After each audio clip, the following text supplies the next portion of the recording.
Hi, it's Hella back again, and this time we're talking about pyrite, aka fool's gold. I've got some here, neither of which is going to look like how you think it is, really. This stuff here, this is highly magnetized. It does actually stick to each other, but because it's so heavy, it doesn't stick to each other well, but it does in the bags. But you can feel it pulling towards each other, so it does have a magnetic pull, just not a very strong one. This is cut pyrite, and it's obviously silver, not gold. And this flaky baby just here is raw pyrite. I'm not sure what stone it's in because it just appears to be flakes of it, but you can see that one's a bit more goldy, but it's very meekerish in how it comes apart, as you may have guessed. And you can probably see the tissue paper that it normally surrounds it on the side there. Obviously the big piece is not, oh, lost a bit, is not a very pure sample, whereas these are here, neither of which look very gold, mostly look more silver. Now, pyrite obviously has a long history with humanity, hence being called fool's gold. It's a powerful magnifier, and it's protective, especially from emotional drains and psychic attacks, negative vibrations, EMFs. I really need to do a video about that at some point, and toxic patterns. So it's a powerful magnifier of you as a person, your emotions, how you are, what you're like, but it's very protective as well. A lot of magnifiers, if they magnify your good, can actually leave you quite open, but this one's quite protective at the same time. Now, you always have to watch out with emotional magnifying stones. Because of this, it's always good to have a secondary protective stone if they aren't protective themselves. These, because they are protective, are a very good strong stone to have. Now, emotional drains can come in lots of different ways. Your work, people, just the daily commute can all be emotional drains. Psychic attacks, this is usually used in relation to spells, spell casting, things like that. But there are a lot of different forms of psychic attack. If I was to try and psychic attack someone, I'm more likely to stalk them down the pub, so that in every pub that they go in, they think that I'm stalking them, mainly because I am. Just because I'm one of them kind of people. You're not really going to miss me, are you? I am quite an obvious person. And that gets into your brain because you sit there and go, well, she was in 4 out of 5 pubs on Friday night. Where is she now? You know, that gets in there. The truth of the matter is, yes, I was in 4 out of 5 pubs. I did do it on purpose. It was my idea to take my friends into those 4 out of 5 pubs just to annoy you. And that was just so that I could put that seed of doubt in. So for the next week, you were sitting there looking over your shoulder. That's the awesome thing about a psychic attack. It doesn't always need magic. Sometimes it's just psychology. Negative vibrations. Now, I'm not a vibrations person. However, you can sometimes feel the vibrations of someone and something. So if you are going somewhere where you never feel good, never feel healthy, never feel happy, you always feel like something bad is going to happen, that is negative vibrations. Even if nothing bad does ever happen there, but you never feel good when you're there, something like pyrite can help, apparently. EMFs are electromagnetic frequencies. So if, right, this is hard. This is why I say it needs a video of its own. Some people believe that it happens, some people don't, some people are on the fence. EMFs are if being near things that are electrical, usually things like phones, TVs, radios, cell towers are a big one that, especially with the event of 5G, seems to be kicking off a lot of people, and creating a lot of conspiracy theories. They can cause a bit of a drain to some people and cause them to have headaches, eye aches, all the things your mother warned you about, you know, square eyes, blurry vision, rada, rada, rada. And some people find certain stones help. Now, it always seems to be fairly magnetic stones. So what I will say is do not put them right by your phone, your computer, your tablet, your TV, anything like that. Have them on your purse and have them in your pocket. And then don't put your phone in your pocket because they are magnet. You are talking about a computer. It doesn't matter how small or insignificant you think it is or how hardy you think it is a magnet. These will scramble all the chips and boards in your phone. You may, like I said, these do have a magnetic pull. My hematite ring has a magnetic pull, and it is somewhere, I think it's just there with a penny stuck to it, right? These things are allegedly good for EMFs, most of the EMF stones are magnetic. They should be kept away from the circuitry and the screens of whatever is giving you the problem. Keep them on your person, but keep them away from whatever is the cause. Also, another thing, some people say that keeping them in a charm bag above your head is quite good. That seems to be a modern feng shui thing. Only seemed to come out not even 20 years ago, I don't think. But if you work in a home office or something like that, keeping a collection of EMF stones in a, usually it's like a velvet pouch done with like a red ribbon tied above your head and like attached to the ceiling. That is a good idea because that way it's not near the screen, it's not near your phone, it's not near your radio, it is near your head, so it's near your auric field, and it's not going to damage any of your electronics. Toxic patterns, we all have toxic patterns. I've spoken about this before. I smoke, that's a very toxic pattern in and of itself. Other toxic patterns are things like grinding your teeth. That's a toxic pattern because it damages your teeth. Damaging your teeth is actually a bad idea. My teeth aren't like this from doing that, although I do have, it's related to it, I clench my teeth instead of grind them. Other toxic patterns, going around with an ugly face all the time, RBF. So people then won't want to speak to you because they'll assume that you're constantly in a bad mood. That's a toxic pattern. Apparently they, I need to stop saying, I have so many catchwords and they're doing my head in. I need to stop. Apparently they allow you to see the truth and live freely. Now, if you can see the truth in situations, you are going to live more freely because you can cut out people who lie to you. Always a good thing. They help to free yourself, again, obvious there, and remain free from controlling influences. Now, this is a good thing. If you have just come out of a controlling relationship, and I don't mean just like a sexual relationship, you can be in a controlling relationship with your parents or a sibling or a friend from school.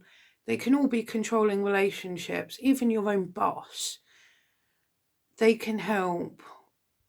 Bits of pyrite can allegedly help to make sure you don't fall into that same pattern again and end up controlled again. They are known to help keep you safe. They are known to help boost your intuition, we've been here before in another video. Your intuition can be a magical guide, and it can also be a very normal, mundane, everyday guide. And I'm on about the normal, mundane, everyday form of intuition, which is like you walk outside and go, I think it's going to rain. That's a normal intuition. It encourages strength, leadership qualities, boosts potential, willpower and well-being. So it is a very strong stone to have, well, mineral to have on you. And I have to say, you do. I find with metallics, that's why I like my hematite. With metallics, you do feel stronger. You do feel more secure. You do feel not necessarily calmer, but more secure in who you are, which then leads to inner calm.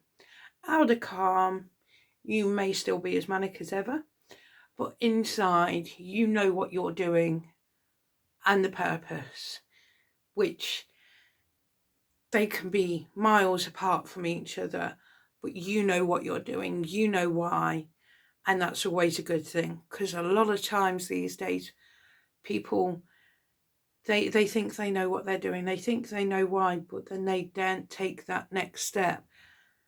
With my I can't really wear it that much because I am actually allergic to like every single metal, even compressed iron ore, which is hematite. I feel like I know what I'm doing. I know that I'm doing it for the right reasons. I've already gone through it all up here before I take that next step. Well, before I take the first step, let alone the next step. And then I've run that race and I have done it. I have crossed that finish line before most people have even gone. Do you think? You know, they start to question it before they take the first step and I've already finished. So I'm all for the metallics. I really am. If you have some form of insecurity and self-trust issues, get a metallic in your life. Especially, not all metallics are magnetic. I have to say, the more magnetic it is, the more I prefer it. However, some people don't. You have to watch out with these things. And for things like hematite, which has a larger stone content than most pyrites, if you have a magnetic stone on your finger all the time, it's more likely to get chinks and damage and then break. Whereas if you could get a ring made out of pyrite and you don't have a reaction to it, because obviously with all metals there's a chance of a reaction, that is going to last longer than one made out of hematite. However, personally, like I say, I'm a big hematite fan, but pyrite would last longer. It's also a psychic healing stone as well as a physical healing stone, and has been known as such for a long, long time. It promotes positive thinking and manifestation. I'm going to have to pick this up. I should have put my glasses on. It's because this is the tiny, tiny writing one.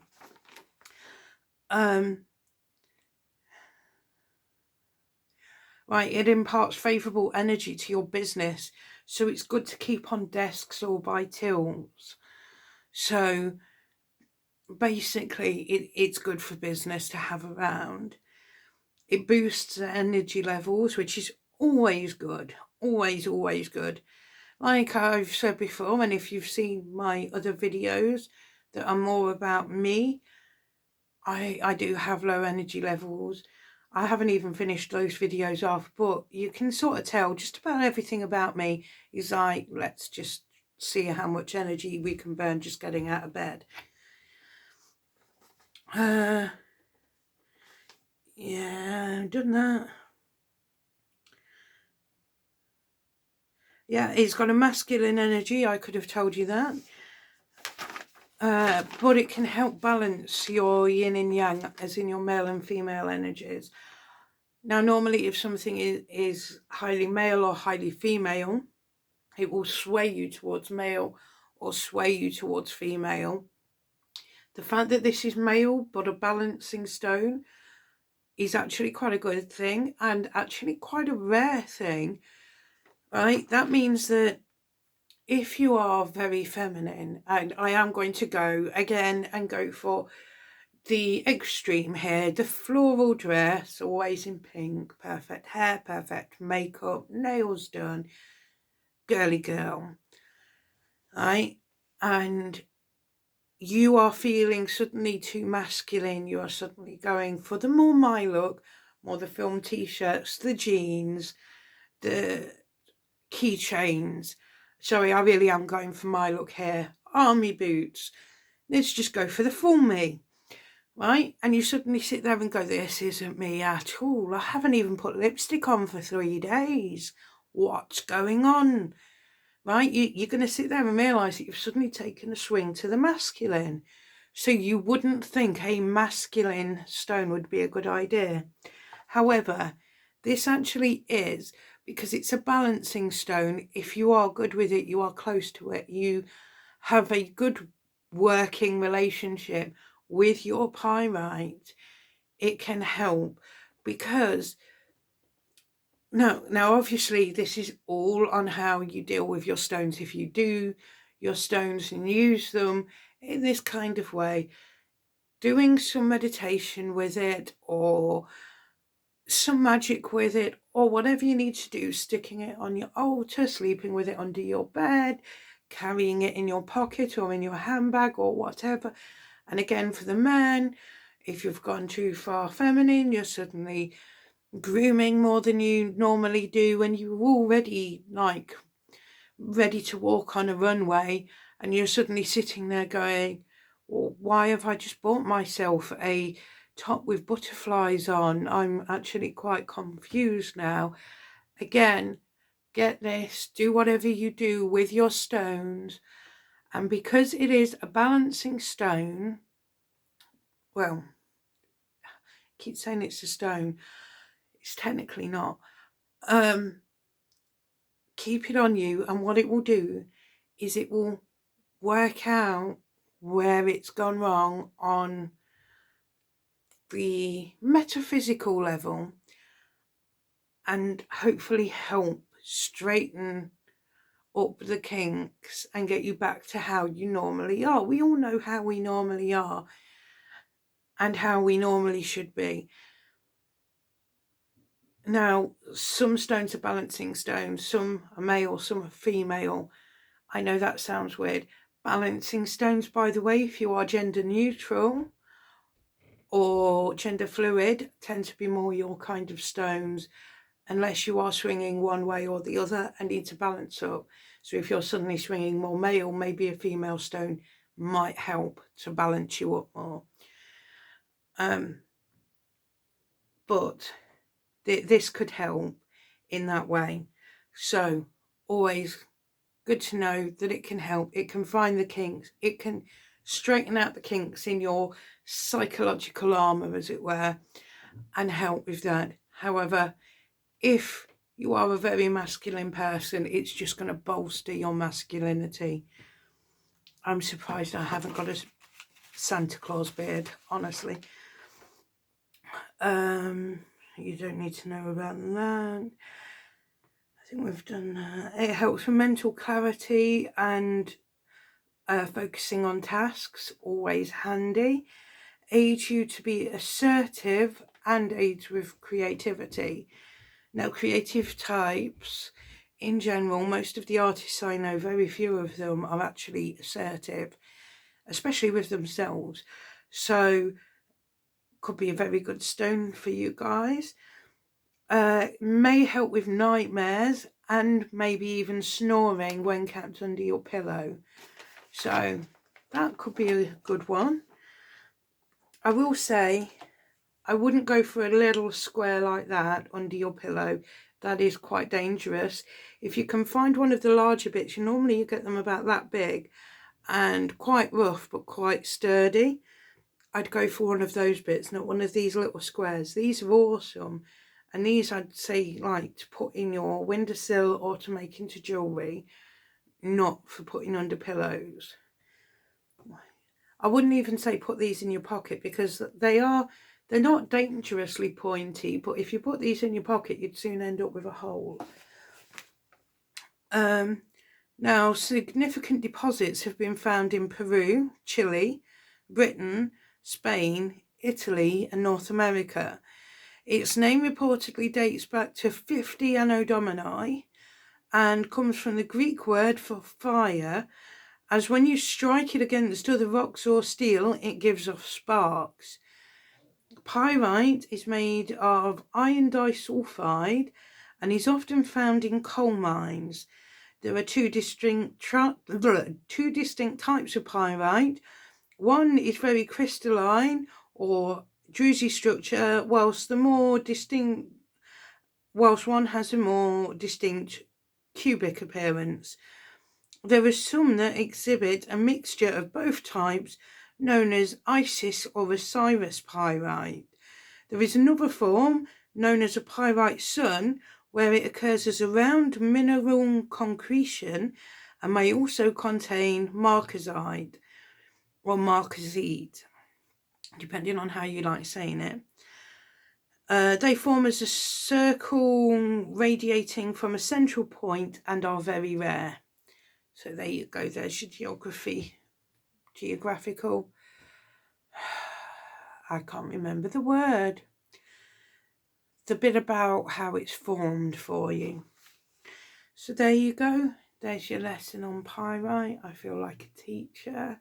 I need to go into my son's room. One of his entire walls is painted with this blue paint that you can use chalk on, and just have it written up on the wall behind me what stone it is. Yeah. Right then, have fun guys, don't do anything I wouldn't do, and know your power. Bye.